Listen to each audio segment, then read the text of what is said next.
Well, it's another pickups week, and we have a big batch of really cheap games I picked up on VGP. Hopefully a super delayed order as well from VGP of some import games, and a couple editions from Gamefly. It's the Bargain Game Hunter.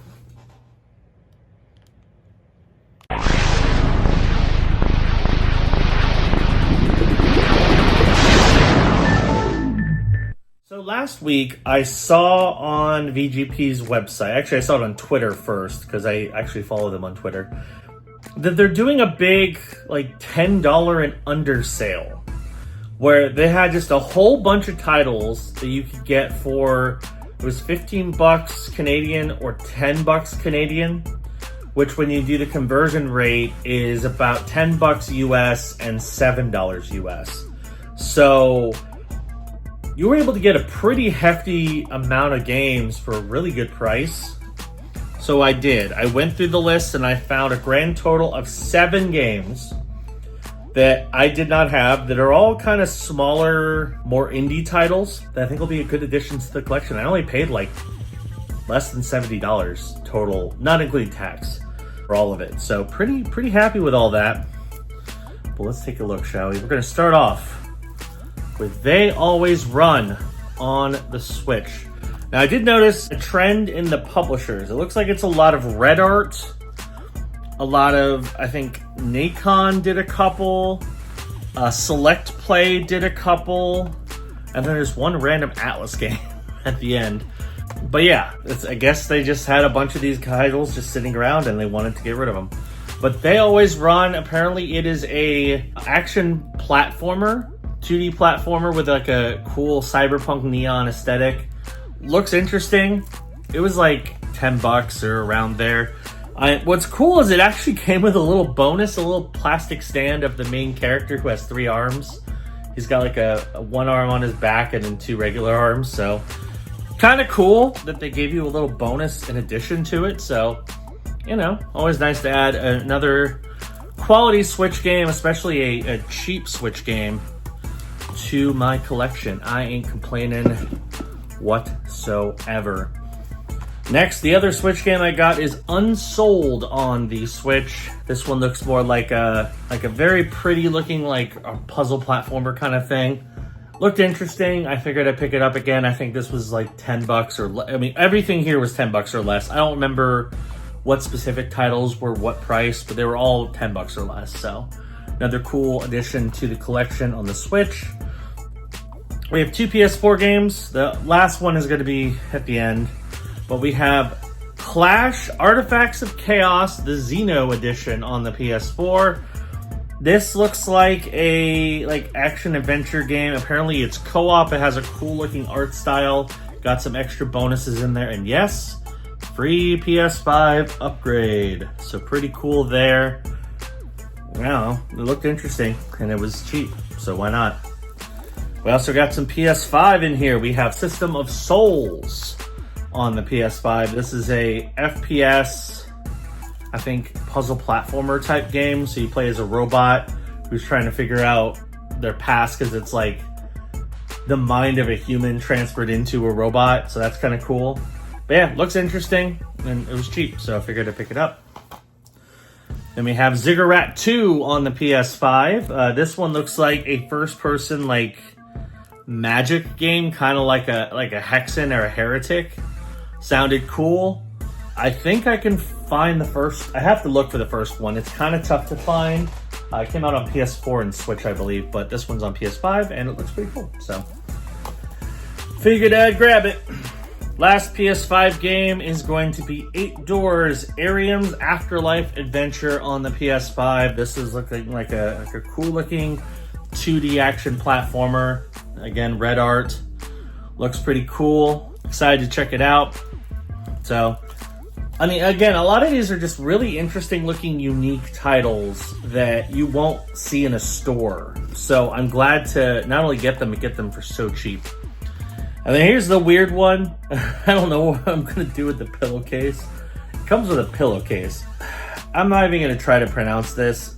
It's got a really long word. Mask of Truth on the PS4. It is an Atlas published game. It's got anime girls in it. I don't know. You get a pillowcase with it, which is an odd choice. I mean, I freely admit, as a single guy, I'm not too ashamed of that kind of thing, but I don't know if I want to have a pillowcase with anime girl on it. That's a little weird. So I'll probably just keep that in the box. But yeah, I got a launch edition that comes with a pillowcase of a PS4 game. So first of everything, I guess. But yeah, those are what I've gotten so far. I've got my one other order. What's funny is I placed this order, I think 2 or 3 days after my original order. And this came in first. That order's been stuck in limbo for a long time. Because normally VGP orders come in like 4 to 5 days after you order them. This one was ordered last week. Still hasn't come. So the earliest it's going to arrive is Monday. And that's if it's still around.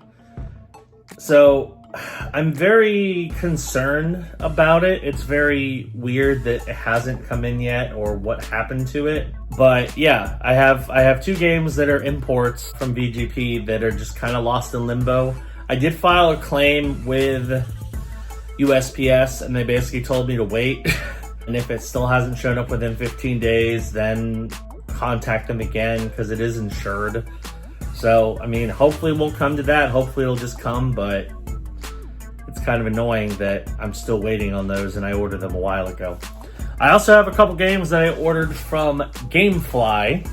It actually has been a little bit since I ordered from Gamefly, mostly because a lot of the stuff Gamefly's been putting on sale is stuff I either already have or have no interest in, which is a shame because Gamefly is one of those places that has really, really good stuff. And on top of that, and I know Easy's mentioned this a few times in his videos, shout out to Easy Gamer, by the way, but I can concur. The fact that a lot of stuff that comes from Gamefly, it basically seems like they opened it and then took the disc out and that's it. So when you get something from Gamefly, it's pretty much mint. Like, case in point, one of the things that I got from them was Alfred Hitchcock Vertigo on PS5. And the box is immaculate. It comes with the art book. It comes with the sleeve. It comes with the code for the digital music, which I should put in the case so that it's safe. And then the disc is flawless. So that's one thing I really like about when you order from Gamefly. Stuff pretty much is going to come in perfect condition. The only thing it won't come is as sealed unless you buy it brand new from Gamefly. So these are pre-owned games, but they don't look like they're pre-owned. They look pretty much brand new. So, pretty awesome. But I got 2 games from them, so I'm excited to see those be picked up. And then, you know, who knows where else the week may bring. Maybe I'll pick up something else. So, yeah, that's what we got. And we'll see what the rest of the week brings us. All right, I got a couple more games. My long-delayed VGP package finally came in. And got another little, you know, cheap, nice add-in from Amazon. So let's start with the VGP stuff because these have been a long time coming. I ordered them a couple weeks ago.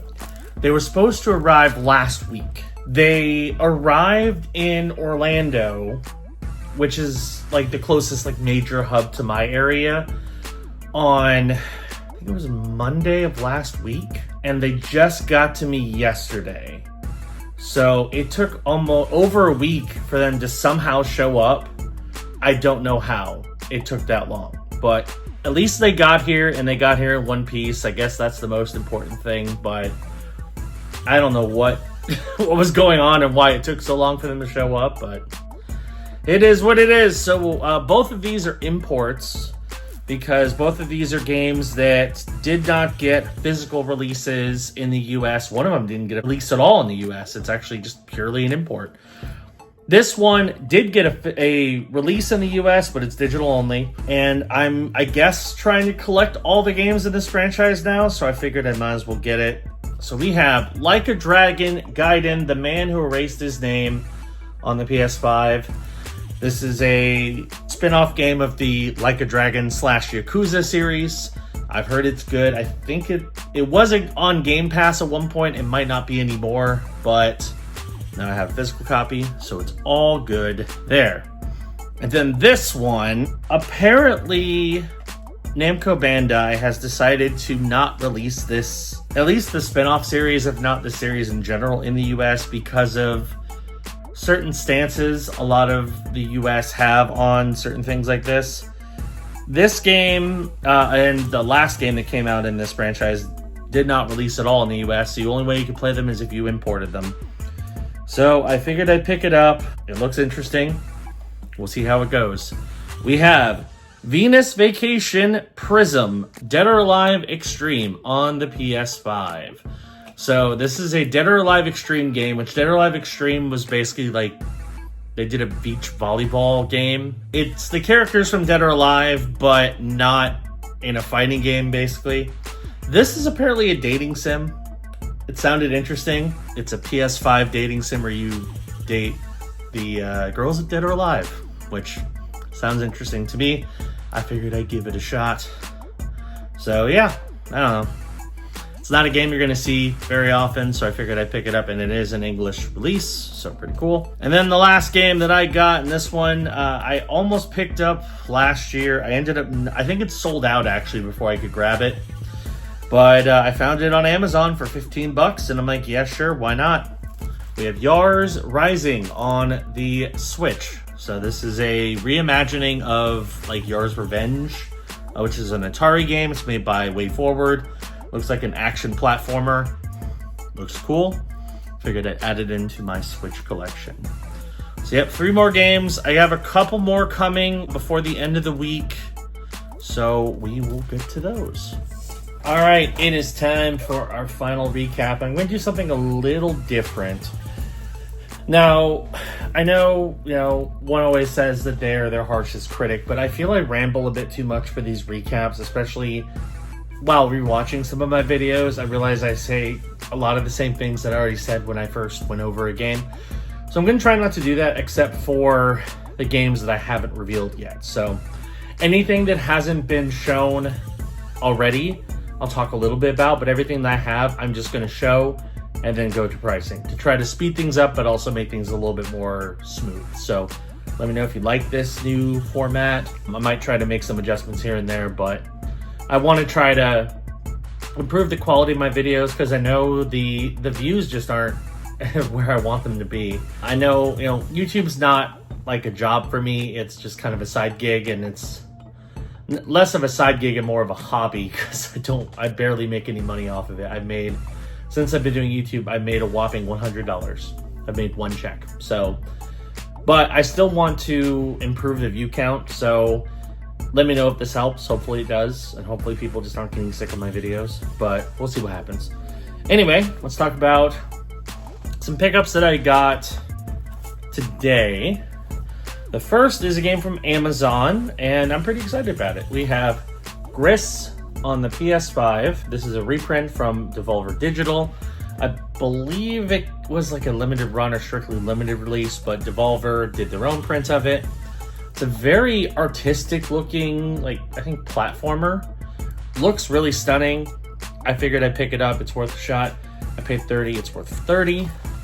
Then I picked up 2 more games from Gamefly. I've already talked about Gamefly a few times, but if you like really, really good condition pre-owned games, Gamefly is where it's at because you can get some really good stuff and it's always in pretty much pristine condition. So we'll start off with Numata on the PS5. I've almost picked up this game a few times, but Gamefly had it for 12 bucks. I figured that was a really good price to pick it up. And yeah, it's another horror game to add to my collection. So I'm building up a pretty solid collection of PS5 horror games, but now I have another one. I paid, 13. It's actually worth 29, so there you go. Good score there. The other one is Sniper Elite Resistance on the Xbox. This came out early in the year. It's on Game Pass. One thing I've discovered, and I might not be alone in this, but if a game launches into Game Pass, oftentimes after it leaves Game Pass, it's really hard to find just because it didn't sell well because it was in Game Pass. So if you are a physical Xbox collector, I would recommend especially a big third-party release. If you want to continue to play it after it is out of Game Pass, I would pick up a physical while it's still in Game Pass, while you can still find it, because good luck after. This is one of those cases. I've never seen this game in stores, but I found one on Gamefly for a really good price, so I figured I'd pick it up. I paid $30. It is worth 60. Now let's go over the stuff that I already got. And again, we're gonna go kind of quick on these because you've already seen them. So we'll start with Yars Rising on the Switch. Cheapo from Amazon. I paid $15. It is worth 26, so good value there. Next, we're gonna go to VGP. I've got two different orders. One of them is a bunch of cheaper games, and then the other is two imports. So we'll start with the imports. We've got Like a Dragon, The Man Who Erased His Name on the PS5. This is the only way to get a physical copy of this. I paid $42, it's worth 60. And then Venus Vacation, Dead or Alive Extreme Prism on the PS5. It's a DOA dating sim / like visual novel kind of thing. Figured I'd give it a shot. I like the DOA series, and you know, might as well give it a shot. I paid $56, it's worth 60. All right, and then here are the last few games. These are all kind of cheaper games I picked up for, I think all of them were $10 or less on VGP, so that's pretty darn good. They Always Run on the Switch. This came with a little like standee that I put up already. I think it's over there actually, but yeah, I mean, it's cool to see a game that's been out for a little while. You get a bonus for it still, so that's kind of cool. I paid $10, it's worth 20. Then we have Unsold on the Switch. Cool looking game. I paid $10, it's worth 20. Ziggurat 2 on the PS5. Looks cool.